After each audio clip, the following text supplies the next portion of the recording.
Good morning, everyone. Hello, my name is Gracie Huff, and I'm a sophomore political science major here at Carleton. Today, I have the honor of introducing today's convocation speaker, Julian Brave NoiseCat.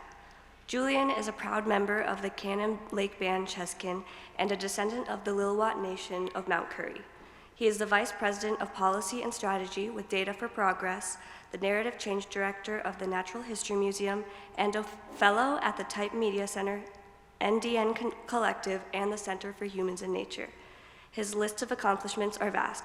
In just the past 2 years, he was awarded the American Mosaic Journalism Prize for his work reporting on underrepresented communities, and he earned a spot on the Times 100 list of emerging leaders. He has also been recognized by judges of the Livingston Award, Canadian National Magazines Award, Mirror Award, National Native Media Awards, Grist 50, and so on. His work is highly versatile, for it cuts across the fields of journalism, policy, research, art, activism, and advocacy. Notably, Julian is a champion for climate change policy and has been credited as one of the architects for the Green New Deal, a highly progressive climate action plan that emphasizes justice and equity in the response to global warming. His involvement in this plan reinforces the need for Indigenous people in positions of power. Currently, Julian is working on writing a book that weaves together personal stories of his journey as a young man and writer with a larger narrative on Indigenous peoples in the United States and Canada. I could go on and on about Julian's accomplishments and prestige, but I'm sure we'd all rather hear about it from the man himself. Please help me in giving Julian the warmest of welcomes to Carleton College. Thank you.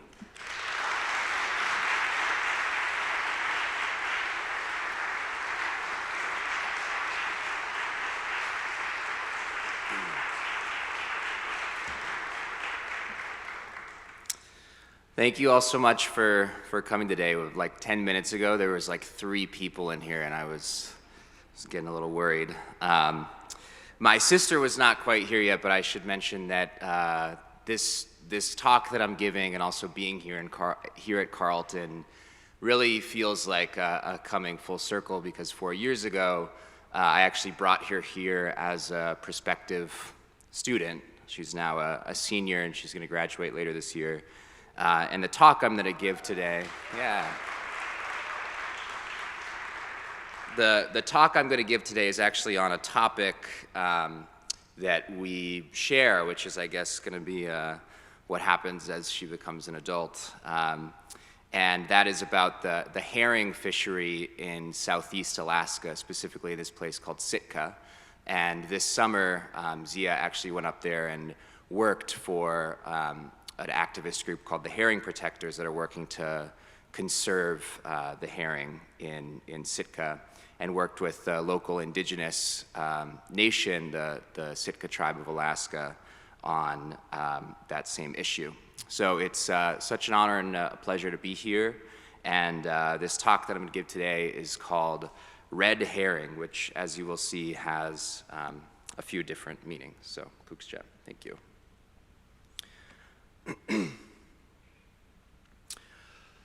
There's this photo of my pa'a, my grandfather, checking traps for salmon.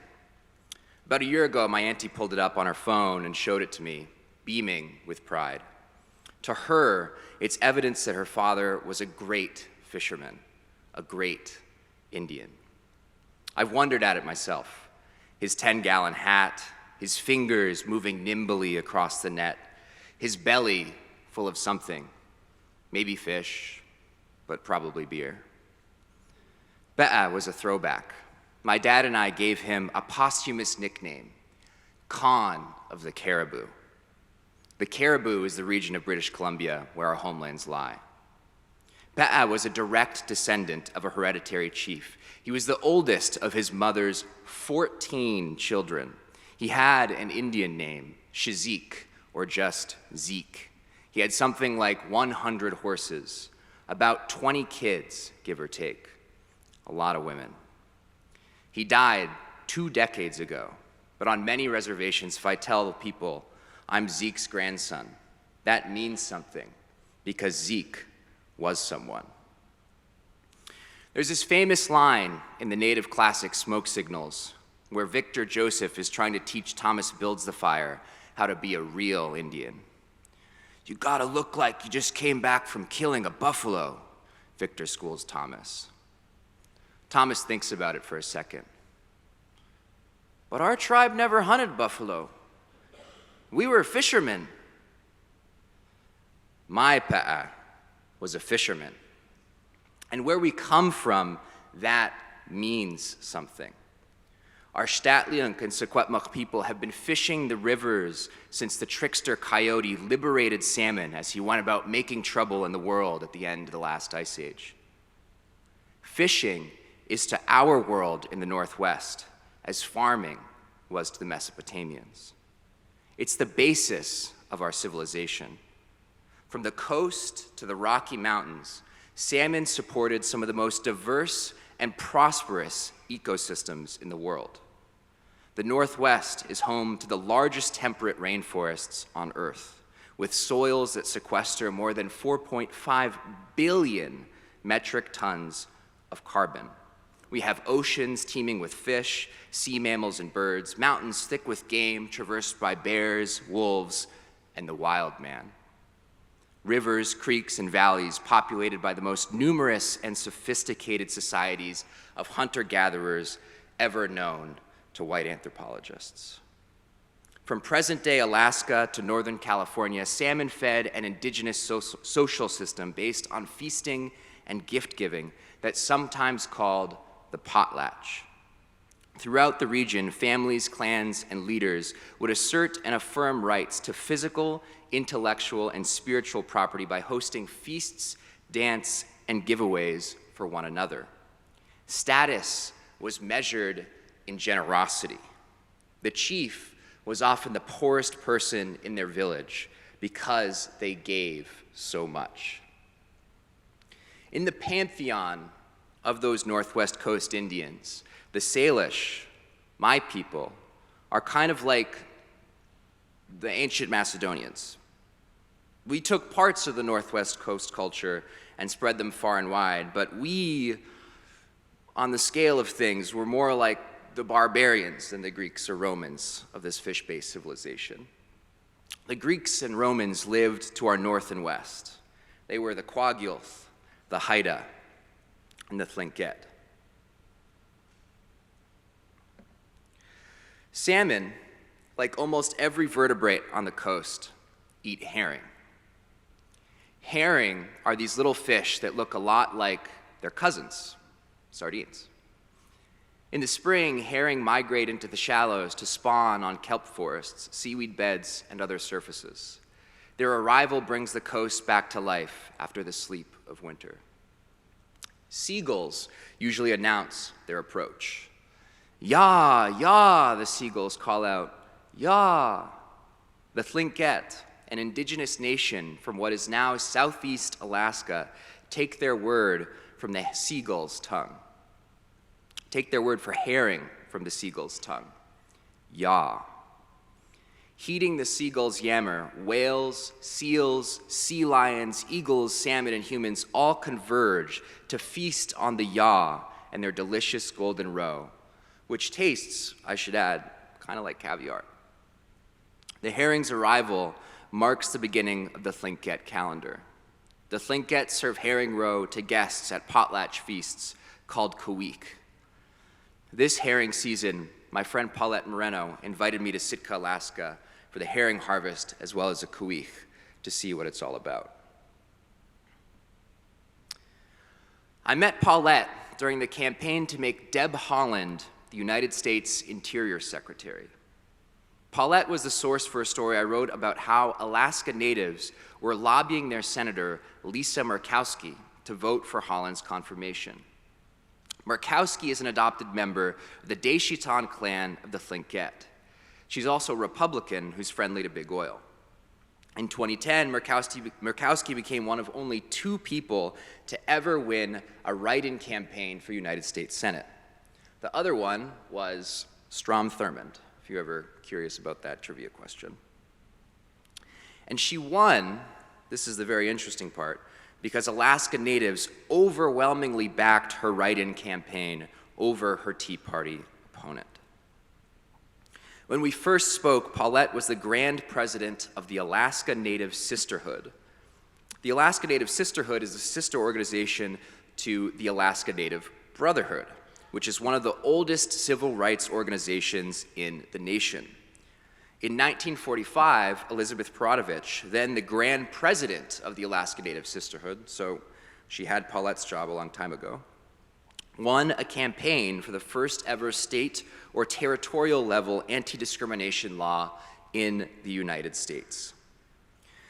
When Senator Murkowski voted to confirm Deb Haaland the first ever Native American cabinet secretary, her vote was in no small part because of Alaska Natives like Paulette and Elizabeth Perodovich before her.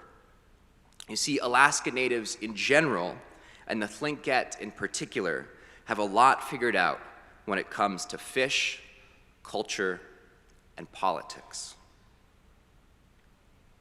In the summer of 2021, Paulette showed me around her hometown of Sitka, Alaska.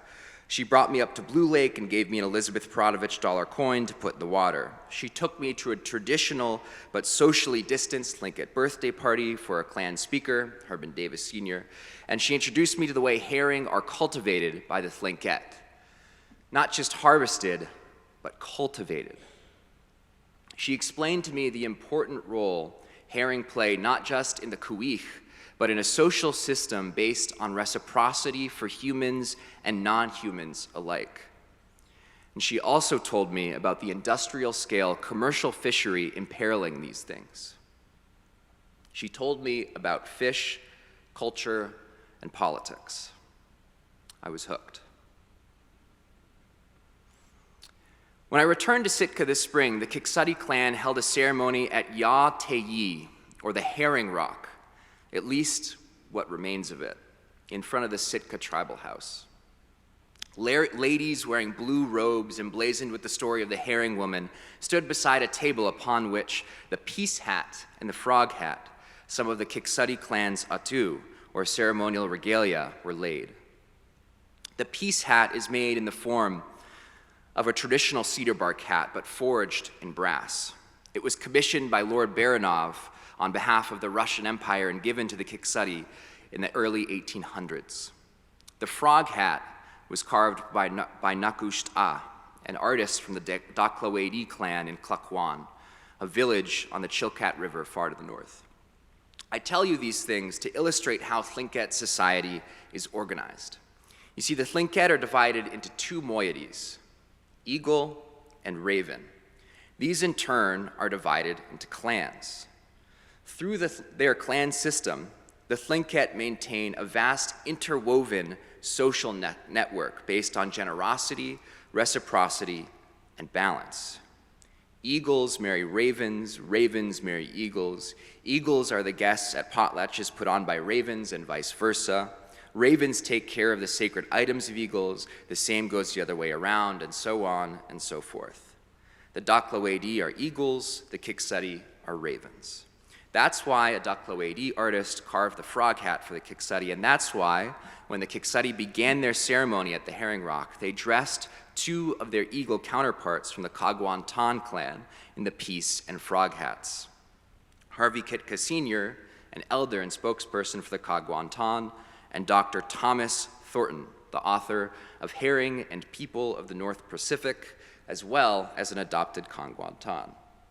Thornton's book, I should add, was an invaluable source for the talk I'm giving today. Presented with the peace hat, Harvey Kitka spoke first. It is not me holding this hat, but my great-grandfather Rudolph Walton and my grandfather Charles Daniels Sr., Ganal Chish, which means thank you. The Tsq'escen sung, danced, and prayed. Tommy Gamble, a Tsq'escen fisherman, showed the crowd jars of water from 10 different rivers in the area. He called out their Tlingit names and poured them each on Ya Teyi, or the Herring Rock.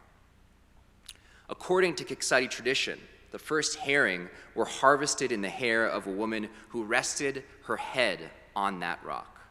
The herring spawned in her inky locks, which cascaded into the water below. And when she rose, her hair was caked in their golden roe. For countless generations, After the first herring woman snared gleaming fish eggs in her tresses, the Tlingit cultivated yaw at Yaw Teyi. They take their responsibilities to the fish seriously. They say that if herring are offended, they will withdraw their consent to be harvested and will not return. Herring, according to the Tlingit and their observations over thousands of years, are fish with free will and a strong sense of morality. One story holds that a woman who hoarded herring, pulling the fish out of the water day and night while refusing to share with her mother-in-law, that would be her clan opposite, was transformed into an owl as punishment. There's a Tlingit axiom for this idea that translates as, "Towards all things, show respect." As a sign of their respect for herring, the Tsq'escen took the herring rock as a crest, a sacred identifier of their people and place. They feed guests herring eggs at their kuich, and they pass on the herring woman's names. But over the last century, the Tlingit, the herring rock, and the traditions that connect them have been almost completely obliterated. The potlatch was outlawed in 1883.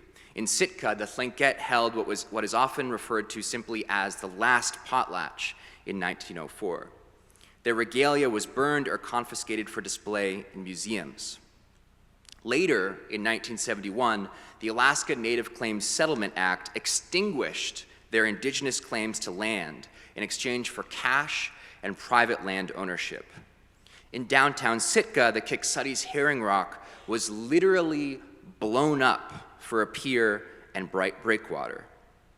The shard that sits in front of the tribal house is now all that remains. In the same years, herring were hunted by an industrial fishery, first as a raw material to produce oil, fertilizer, and animal feed, and then, beginning in the 1970s, to supply the lucrative market for kazunoko, a delicacy consumed by the Japanese on New Year. Before the commercial fishing boom, there were 7 major herring spawning areas in southeast Alaska. Today, just 2 remain, a decline that mirrors a global trend. And as herring die, other fisheries like salmon also decline. This decade, king and silver salmon have collapsed in multiple parts of the state of Alaska, leading some fishermen to protest the herring fishery. As those herring die, the flow of nutrients up the food chain and inland through salmon runs also wanes, portending a future where the once magical Northwest isn't quite so magical. Until recently, that herring fishery had a certain Wild West feel. The Alaska Department of Fish and Game would give the state's 48 herring permit holders, owners of the most expensive fishing permits in all of Alaska, just 2 hours' notice before the opening each spring.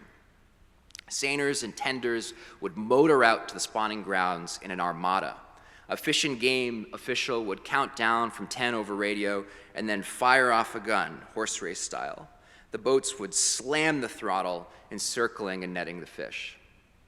Aboard, females are cut open for their valuable sacro, the part of the herring consumed by the Japanese. Males, which have little commercial value, are slaughtered and often dumped. A few years before the pandemic, one set could net a boat of half a dozen men $1 million. The fishery was even featured in an episode of National Geographic's Cowboys of the Sea. At present, a more corporate mindset has taken hold. The Japanese don't consume as much kazunoko as they used to. Younger generations don't like it as much as their elders. As the market has tightened, the fish processors that purchase herring and lend to seiners have encouraged permit holders to cooperate. All but a few are now part of a co-op wherein seiners work together, keeping costs low while making revenues more even and predictable. On the day the Tsq'escen prayed over what's left of their herring rock, I remember looking out across Sitka Sound. The gulls were squawking in a herring-induced frenzy, while below the seiners, the Tlingit, and the fish all regrouped.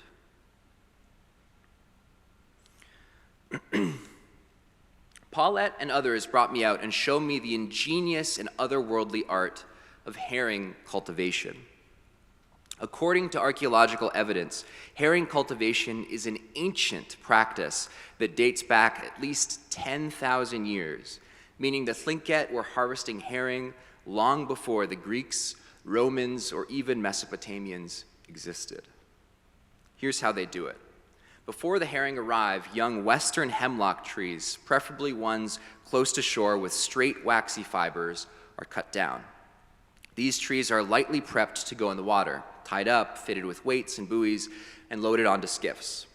When the herring come close to shore, the trees are submerged in the water to create an artificial spawning habitat that augments the natural one of mostly kelp. But the trees aren't put into the water until the time is right. The Tlingit have been observing herring behavior for thousands of generations. They know things that Western science does not yet. In fact, when it comes to herring, Western science is, in certain regards, playing catch-up with indigenous, local, and traditional knowledge. For example, when the herring come into spawn, the older males go first to scout out the area. Herring often return to the same spawning grounds, but they're flighty, and they reassess cycle to cycle based on what they observe. The Tlingit like to give the fish their space. In fact, watchmen used to patrol the waters to make sure people did not disturb the spawn until it was time. Harvesters only drop their trees after the elder males have released their pre-spawn milt, turning the waters milky. Paulette has a term for these cloudy conditions.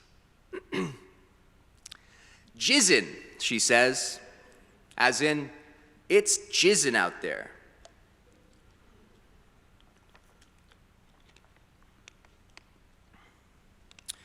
On a Wednesday in herring season, Harvey Kitka Sr. picked me up in his minivan.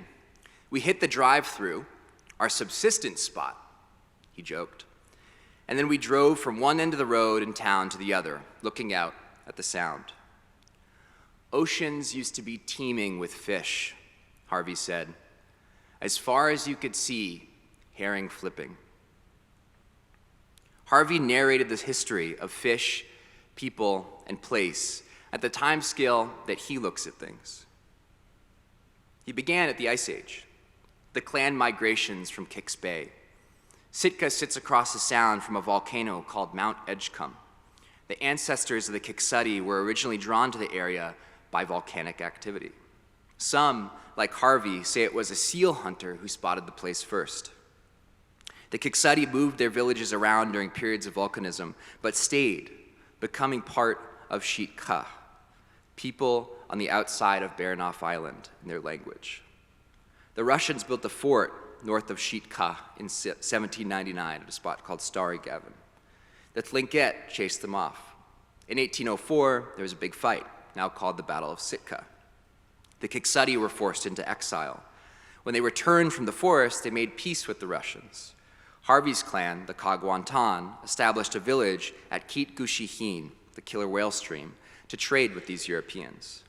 His father was a big man for his clan. Stary Gavin, the place where the Russians built their first fort before being chased off, is a spot where Harvey first harvested herring. As we drove, Harvey told me herring were once so plentiful that the Tlingit used a special rake to skim the fish off the water. It's not like that anymore. Harvey took me south of town to a spot called Silver Bay to show me why. Silver Bay is actually named for the herring that used to be in the bay. It was a spawning site created by Tlingit, who brought hemlock branches with eggs on them into the area to encourage the herring to return there. Harvey did it, and he knows another guy who did it before him. That guy's name was John Duncan, and Harvey said John liked to call the herring his girlfriends. Before John, I'm sure the herring had another boyfriend, but Harvey doesn't know that ex's name. According to Harvey, John's girlfriends used to stay in Silver Bay year-round. That's the herring. But that was before a pulp mill contaminated the day the bay in the 1960s. After logging ended, the mill was replaced by a fish processor called Silver Bay Seafoods. About a decade back, Harvey planted branches with eggs in Silver Bay, and the fish returned. But then the Department of Fish and Game opened the area up to the commercial guys again. Seiner's, Silver Bay Seafoods, and nearby hatcheries, which release dog, chum, and king salmon, have so far prevented the herring from making a comeback. Silver Bay isn't so silver.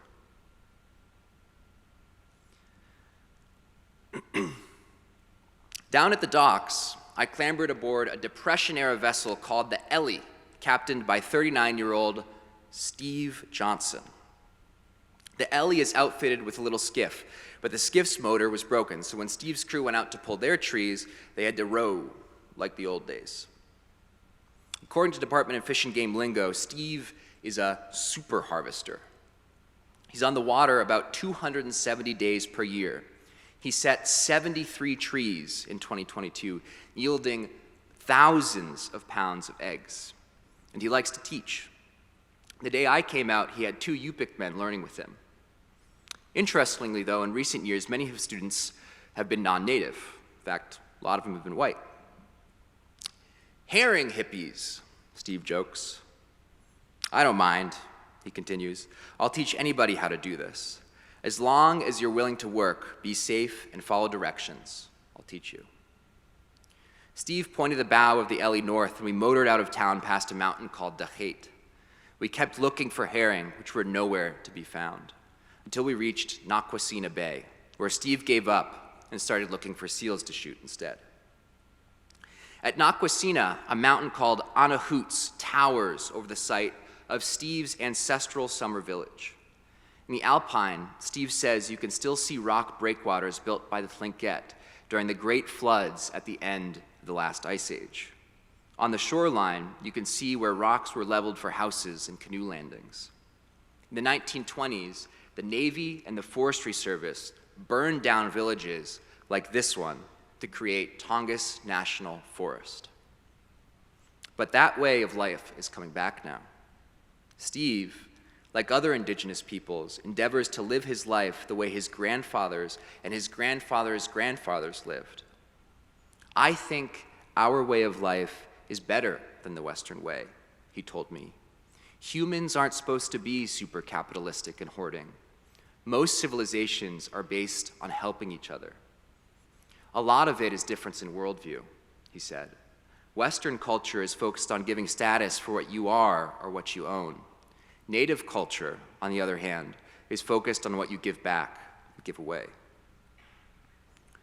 But floating on his ancestral bay, Steve couldn't find any herring, any seal, or any other things that used to be plentiful to give back. So as we turned around and headed home, he offered a poem instead. The red herring, does he cross the mighty Bering? Nobody knows what he sees, but his eggs taste good to you and me. Oh, the mighty herring, he cannot fight. He only lives because of flight. Everything in the sea waits to eat thee, but he is still, oh so free. Come with me and cut a tree, and herring eggs there will be. The week commercial fishermen caught a record 20,000 tons. Paulette brought me out on her friend Matt's dory to harvest, to cultivate. As we motored out, the clouds were breaking. But during herring season, conditions can change on a dime. Herring weather, they call it. Near Middle Island, we passed Steve Johnson and the crew of the Ellie, harvesting herring in their rowboats. From them, we scored some sandwiches. After lunch, Paulette threw a grapple at some kelp. As the line dragged behind the boat, it got stuck in the propeller. Matt killed the engine and dropped anchor. As the waves heaved the dory towards the rocks, we tried to untangle the prop. A few dangerous minutes passed. And then suddenly, it was loose. And off we motored again through Crow Pass to the far side of Peninsula Bay. The weather shifted from rain to hail to sunshine to rain and then back again to hail. We came upon Paulette's honey, Andrew Roberts. He was pulling up a tree from what Paulette calls a protection set. That's a set of hemlock trees put in the path of the seiners intentionally. Once harvesters have set trees in an area, according to the Department of Fish and Game, commercial fishermen are not supposed to disturb them. Those protection sets happen to be thick with golden roe. We pulled them up using our body weight leverage in the motor and cut off the branches, stacking them high in our totes until the boat was heavy with limbs so thick the spawn on them looked like bear claws. The rest we returned to the water so the fish would return too.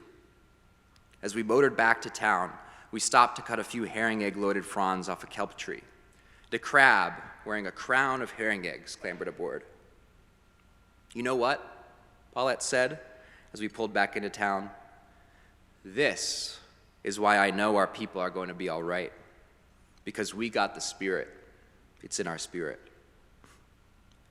That week, Bert Jackson from Cake brought a boatload of herring egg trees back to his village in the hope that in a few years the fish might return there too. The Thlinket saw a lot less herring in the sea than they once had.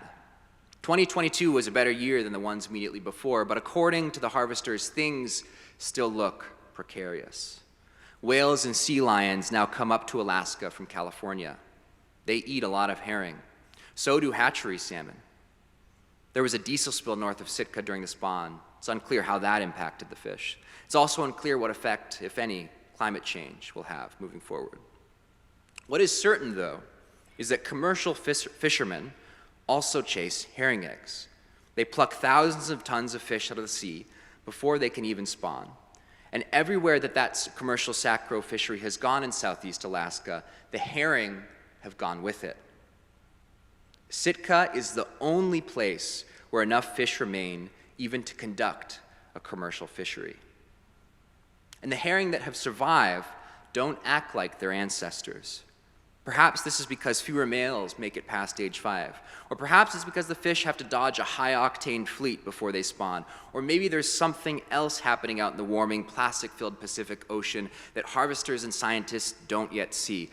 But whatever the reason, the herring have become less predictable, making local knowledge less valuable, while the harvest becomes more challenging and expensive. As gas prices soar, subsistence ain't so cheap. Which makes you wonder why, in 2022, the Department of Fish and Game authorized a more than 45,000-ton harvest, the largest herring harvest ever. When they showed up at the Board of Fish meeting in Anchorage last March, the Sitka Tribe of Alaska and an allied activist group called the Herring Protectors were wondering the same thing. The Board of Fish is a 7-member governing body that makes decisions about how Alaska's fisheries are managed.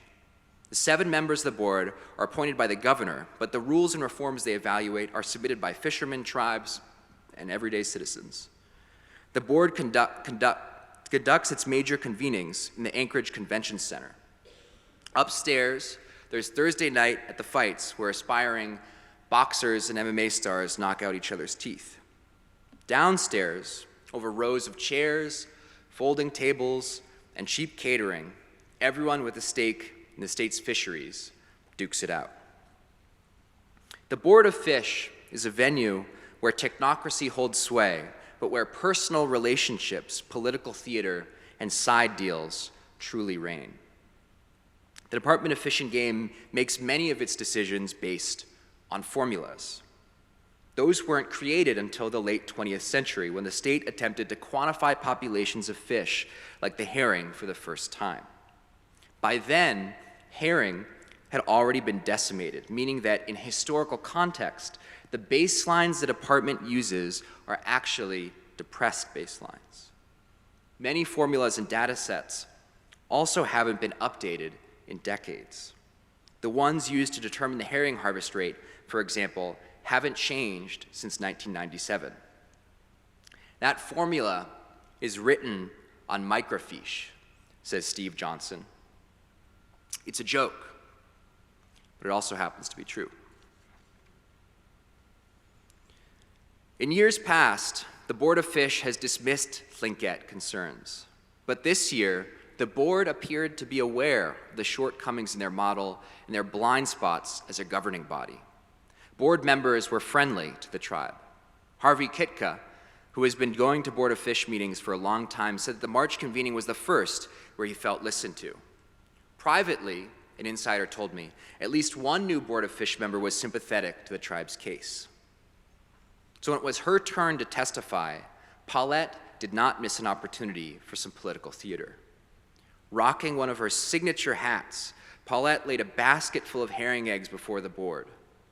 The 3-minute timer for testimony doesn't begin until you start talking. Paulette knew that, so she took her time getting her props in place. Then she began. I am of my mother's people.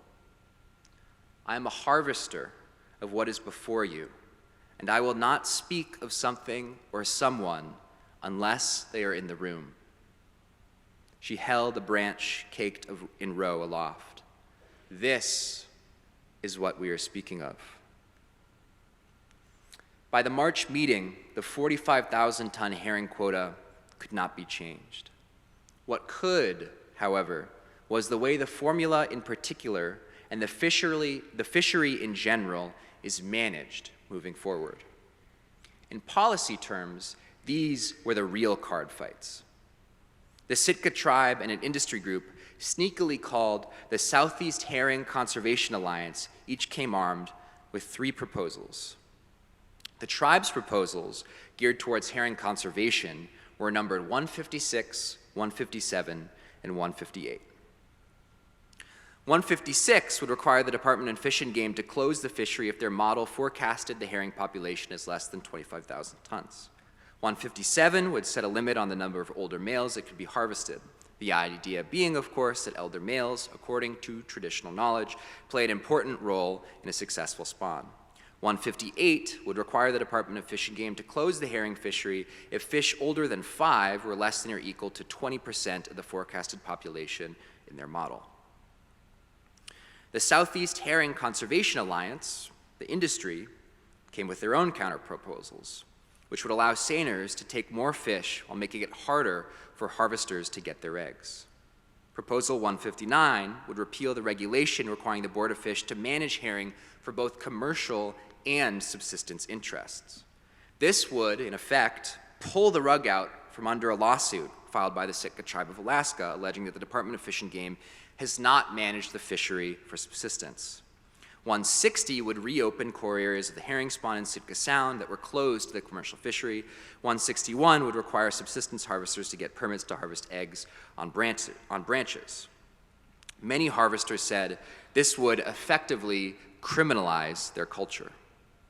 And one after another, hundreds of citizens, many of them activist herring protectors, testified against the Southeast Herring Conservation Alliance's proposals and in support of the Sitka Tribe of Alaska's.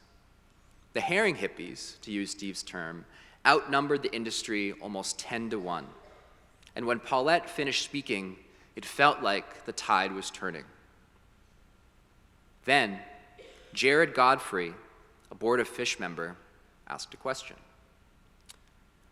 So, on the branch that you have showed that is full of eggs, is that dried and attached, or do you actually have to attach the eggs to the wood artificially? Paulette smiled. She passed the eggs around the table to the board before launching into an end-to-end explanation of herring cultivation. But before she could finish, another board member butted in. I should have asked before I ate the herring eggs that got passed around, but were those okay to eat?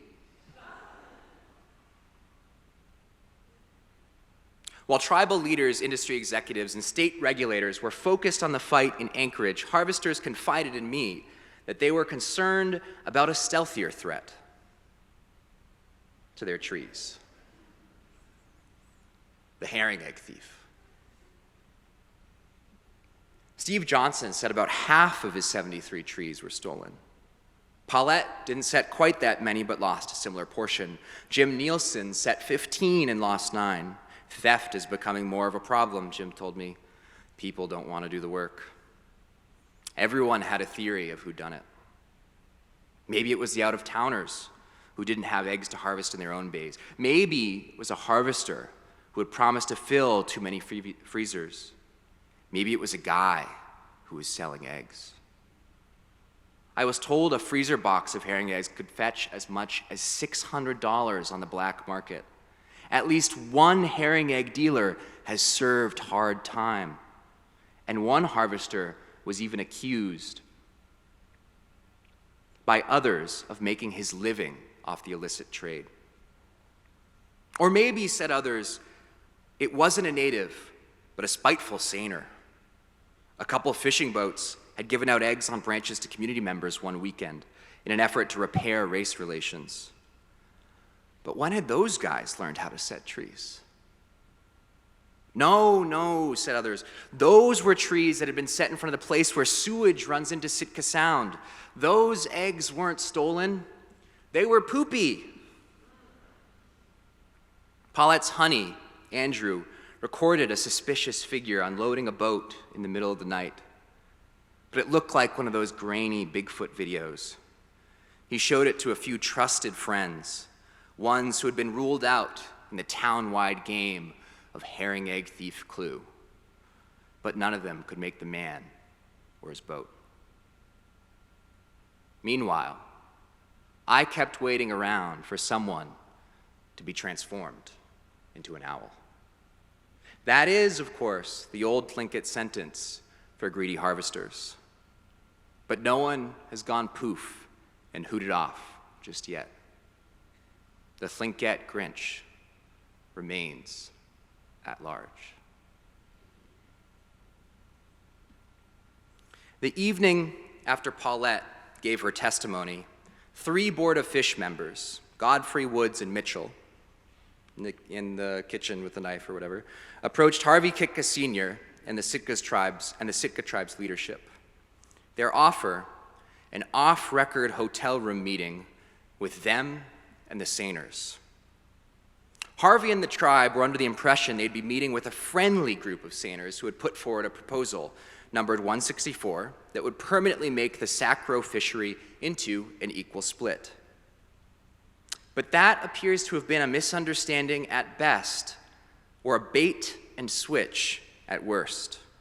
Because when tribal leaders showed up at the Captain Cook Hotel, they were face to face with the Southeast Herring Conservation Alliance. And by then, there was no retreating from the ambush. The Board of Fish members made clear that if the two parties did not come to some sort of compromise right then and there, their obstinance could influence the board's votes. Now, based on my understanding of Board of Fish rules, I'm not even entirely sure this meeting was kosher. You see, a majority of Board of Fish members cannot gather outside the board structure. Otherwise, such a meeting constitutes a secret meeting, according to the Department of Fish and Game. Usually, 3 board of members would not constitute a majority of the 7-person board. Except, in 2022, the Board of Fish had a vacant seat. But this is just how the Board of Fish usually does business, through side meetings and side deals. There are thousands of ways to influence this process, my insider friend told me. The testimony is a sideshow. But you see, before 2022, the Tlingit had only ever been invited to the sideshow. Now, they were in the title fight. And the truth was that they were outmuscled. The industry has been working processes like this for decades. They know every single one of the thousands of ways to influence the Board of Fish. So when the tribe and the industry walked out of that hotel room, they agreed to set aside their proposals and maintain what was an industry-friendly status quo. Tlingit reactions were mixed. "I'm very concerned," Harvey told me. "I don't know how we can tell commercial industry or the Department of Fish and Game to conserve, and then they give them more to fish. It's hard to make them understand." Until the next Board of Fish meeting, the Sitka tribe must look elsewhere to protect herring. They still have their lawsuit alleging the Department of Fish and Game is not managing herring for subsistence. They also have a letter to Interior Secretary Deb Haaland asking her to take extraterritorial jurisdiction over Sitka Sound to protect and manage herring. They look to the unsettled parts of the Alaska Native Claims Settlement Act, which did not legislate tribal water rights. They're mulling some sort of action at the United Nations, but more so than any of those things, they're looking within, towards a future when the Tlingit themselves reassert their sovereign relationship, nation to nation, clan to clan, with the herring. And maybe it's not the seiners, the Board of Fish, or even the Tlingit who will have the final say. Maybe it's the herring, a fish, according to Indigenous observation, with a strong sense of how they should be governed. The volcano, Mount Edgecombe, was rumbling for the first time in years when the Kiksadi gathered for their Ya Kuich, their herring potlatch. Most potlatches these days are held to memorialize the dead, but this one was held to celebrate the herring and the Tlingit way of life. The Kiksadi brought out their pisat, made fire dishes for the ancestors, called out the clans in attendance, and danced. Their guests reciprocated. Joel Jackson from Cake thanked the Kiksadi for the branches that went back to his village, and he asked for permission to bring more next year, until we see the herring filling our bay. "That's my dream," he said, and then he laughed, starting to sound like Martin Luther King. Then the Kiksadi brought out 5 women wearing robes with the story of the herring woman stitched on their backs. A male dancer dressed in a blood-red shame robe representing the commercial sacro fishery came out and aggressively danced circles around each herring lady. One by one, they spun off the dance floor, disappearing from view like the herring fisheries that used to dot the coast from California to the Arctic, until one remained. She danced with the industry man. She started to spin off like the others, but then it was he who was sent off the floor. Everyone hooted and hollered. Someday, perhaps not long from now, the Kiksadi might be vindicated by science, by declining Japanese demand for Kazunoko, by policy, by the rising tide of environmentalism, by changing values, by the herring themselves. Our culture is here to stay, said Louise Brady, a Kiksadi herring woman and the leader of the Herring Protectors activist group. This is our vision as people. We need to come together in order for our oceans and this world to survive.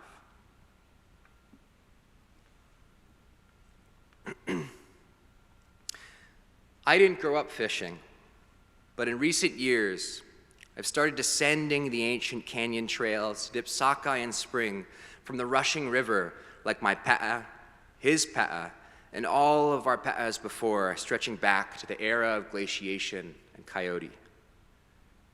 As I've taken up the net, I've started to ask my dad about his fishing stories. He told me about the days and nights he spent down at Farewell Canyon on the Chilcotin River with pa'a, his brothers, and men who were like brothers. He told me about the time one fisherman spotted a moose cresting the trail, grabbed a rifle, and gunned it down. The behemoth staggered and tumbled all the way down the canyon into the river. He told me about the time Pe'a and his partner Willie Frank swore they saw a UFO zip down from outer space and hover right in front of their truck. When our Uncle Percy was on his deathbed, my dad and I went down to Farewell Canyon.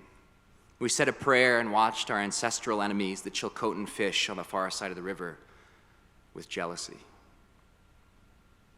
Recently, during one of our nights bullshitting about fish the dining room table, I took out that photo of Pa'a checking the nets. Dad recognized it immediately. In fact, he took it. So, he told me the story. Pa'a and Dad were driving the road to the old village of Skugumchuck on the Lil'Wat River. Pa'a spotted a trap, so he pulled over and told Dad to keep watch. While Pa'a was trying to rob fish from the nets of a more diligent and honest fisherman, a fisherman who was also almost undoubtedly one of his own people, if not his own family, Dad snapped this photo. If you look close, you can see Pa'a is wearing cowboy boots, not the best footwear to clamber down the slippery rocks to the treacherous river. His Wranglers and collared shirt are fish slime free. He's got on his best hat. His lips turn up in what I imagine was a devious grin. You see, as it turns out, in the parable of the red herring, a story that could stand in for many others about indigenous peoples, industries, natural resources, I am descended from someone more akin to the herring egg thief than the herring protector. Perhaps, as the Tlingits say, it's not me telling this story, but my Pa'a Zeke. And you know what? I love that. I'm proud of that. Because our people aren't just descended from hereditary chiefs. We're made in Coyote's image too. And if we're going to liberate these fish and our way of life, I think we need to bring back all of our ways. The way we fish, the way we fight, and the way we tell these stories. Not just the chiefly ways, the tricksterly ones too. Kuksjem, thank you.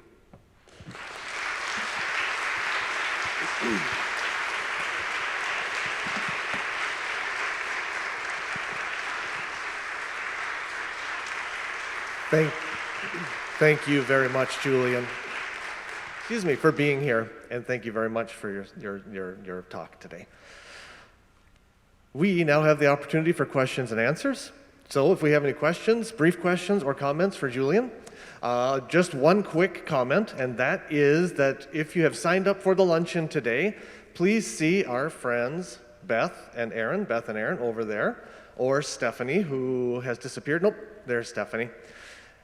Normally, I give my little spiel about we have room at the table for more people, and that's true today, but really only about 5 more. So if anyone is interested in coming to the luncheon with Julian, please see once again Stephanie or friend Beth or Aaron over there. And now we have time for a brief question and answer, if that's okay. Who would like to start us off? Thank you. I was curious how you decided upon telling a story today.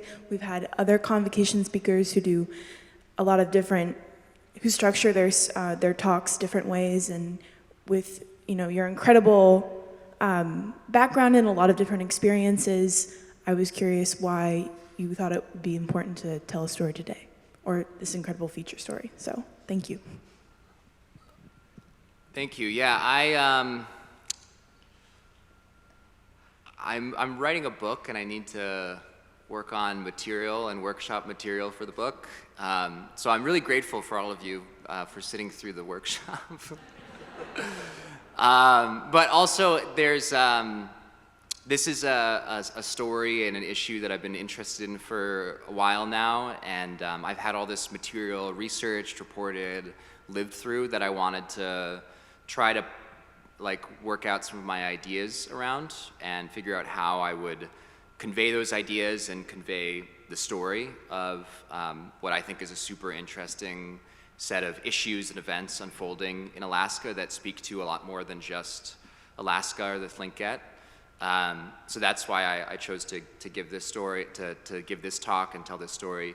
And then also, I think increasingly I look at what I do, not just as writing or journalism, or I'm also working on a documentary, but also as being a storyteller in a traditional sense.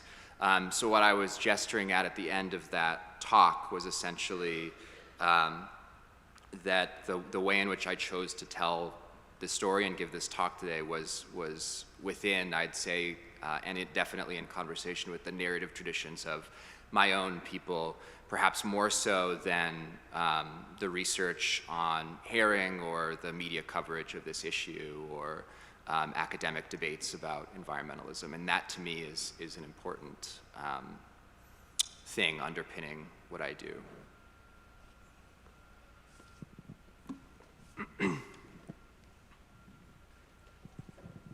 Thank you again. I'm an Alaska resident.